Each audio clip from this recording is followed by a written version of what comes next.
Books, Incorporated presents an unabridged recording of Bootlegger's Daughter by Margaret Maron, narrated by C.J. Critt, including a taped afterword with the author.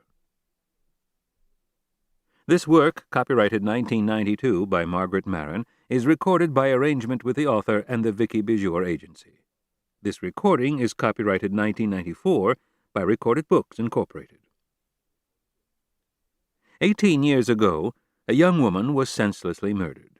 Now, in 1990, the crime remains unsolved. Attorney Deborah Knott, a woman brave enough to take on the Old Boy Network and run for district judge in her North Carolina hometown, is taking a fresh look at the old case and turning up some dangerous secrets. Is she brave enough to face down a desperate killer with nothing to lose? And now, Bootlegger's Daughter.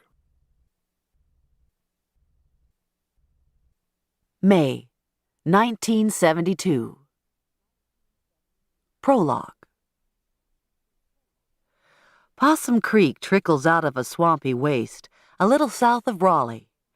By the time it gets down to Cotton Grove, in the western part of Colleton County, it's a respectable stream, deep enough to float rafts and canoes for several miles at a stretch. The town keeps the banks mowed where the creek edges on Front Street, and it makes a pretty place to stroll in the spring.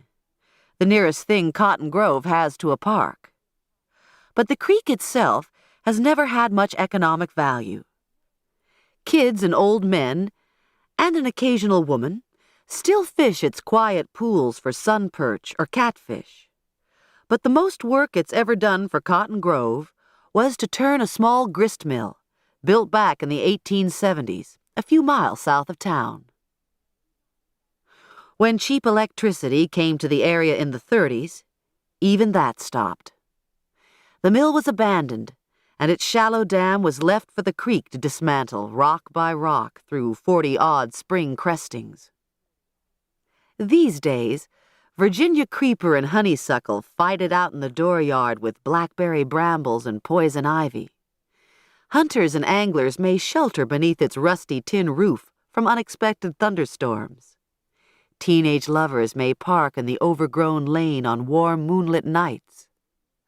But for years, the mill has sat alone out there in the woods, tenanted only by the coons and foxes that den beneath its stone walls. The creek does serve as boundary marker between several farms, and the opposite bank is Dancy land, though no Dancy's actually dirtied his hand there in 50 years.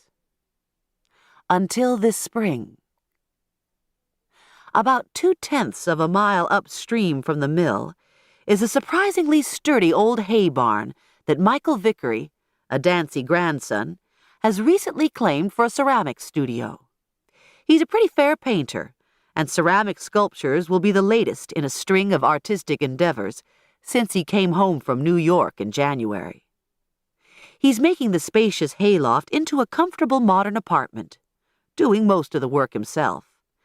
And the 2 middle-aged black laborers that he's hired to clear out the underbrush around it have heard it's going to be a real fancy living place, all right.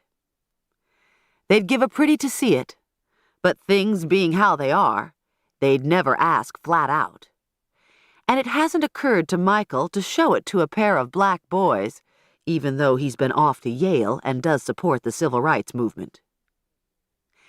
He never uses the word nigger anymore, except when he's knocking back a Schlitz down at the local beer joint, and he honestly doesn't feel that counts.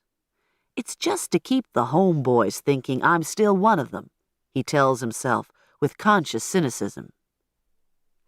Like a sweet-faced woman feels she has to say fuck once in a while when she's out with the girls so they won't think she's too prissy. Means nothing. After 3 days of chilly fogs and rain that made working outdoors miserable, the low-pressure system has finally... To keep listening to this audiobook, I've left you a link in the description so you can do it, at no cost thanks to Audible's 30-day free trial.